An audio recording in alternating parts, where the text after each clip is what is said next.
Hi అండి, welcome to హార్టీస్ kitchen. ఈరోజు ఒక స్పెషల్ రెసిపీని మీకు షేర్ చేయబోతున్నాను. మీకు స్పెషల్లో కాదో నాకు తెలియదండి, నాకైతే స్పెషలే. నేను ఎప్పుడు చెన్నై వెళ్ళినా నాకు పదే పదే తినాలనిపించే బెస్ట్ రెసిపీలో ఇది కూడా ఒకటి.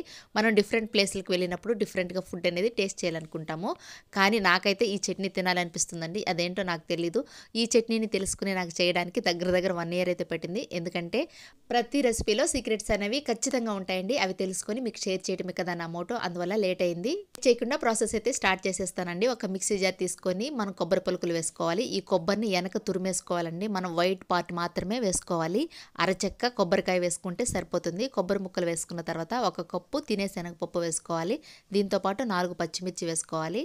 చిన్న ఉల్లిపాయ 1, 4 వెల్లుల్లిపాయ రేకులు, 1/2 ఇంచు అల్లము, 4 అంటే 4 పుదీనా ఆకులు వేసుకొని మన రుచికి సరిపడినంత ఉప్పు వేసుకోవాలి. ఇప్పుడు మెయిన్ ఇంగ్రీడియంట్ వచ్చేసి మనకు కాచి చల్లార్చిన పాలు 1 టీ గ్లాస్ వేసుకోవాలి. నాకు ఈ పాలు విషయం తెలియక చాలా సార్లు చేశానండి, కానీ ఆ టేస్ట్ అయితే నాకు రాలేదు. ఫైనల్గా ఆ సీక్రెట్ని అయితే తెలుసుకొని చేయడానికి నాకు ఇంత టైం పట్టిందండి. ఈ సీక్రెట్ని మీరు కూడా నోట్ చేసి మీరు కూడా ట్రై చేయండి. ఇప్పుడు ఇవన్నీ కూడా మిక్సీ పట్టుకోవాలి. మెత్తగా మిక్సీ పట్టుకోవాలండి.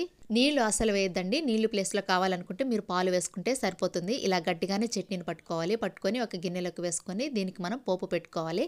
దానికోసం స్టవ్ వెలిగించి ఒక పోపు గిన్నె పెట్టుకొని తగినంత ఆయిల్ వేసుకొని, ఆయిల్ వేడైన తర్వాత పోపు గింజలు వేసుకోవాలి. 2 ఎండుమిర్చిని తుంపుకొని వేసుకొని కొంచెం కరివేపాకు కూడా వేసుకొని ఇవి చిటపటలాడిన తర్వాత పోపును ఆపేసుకొని పోపును తీసుకెళ్లి చట్నీలో వేసేసుకొని ఒక స్పూన్తో కలిపేసుకోవాలి. అంతేనండి, ఎంతో టేస్టీగా ఉండే తేంగా చట్నీ, అదేనండి కొబ్బరి చట్నీ రెడీ అయిపోయింది. ఈ కొబ్బరి చట్నీ ఏ టిఫిన్స్తో తినకని అద్దిరిపోతుందండి. చాలా బాగుంటుంది. మన సైడ్ పల్లీ చట్నీ ఎంత ఫేమస్, తమిళనాడులో కొబ్బరి చట్నీ కూడా అంత ఫేమస్ అండి. చాలా బాగుంటుంది. ఒకసారి అయితే ట్రై చేసి చూడండి. ఎందుకంటే పొరుగింటి పుల్లకూర ఎప్పుడైనా రుచిగానే ఉంటుంది. మీకు కనుక ఈ వీడియో నచ్చినట్లయితే లైక్ చేయండి, షేర్ చేయండి, సబ్స్క్రైబ్ చేయండి. మర్చిపోకుండా పక్కన ఉన్న బెల్ సింబల్ని ప్రెస్ చేయండి. Thank you for watching.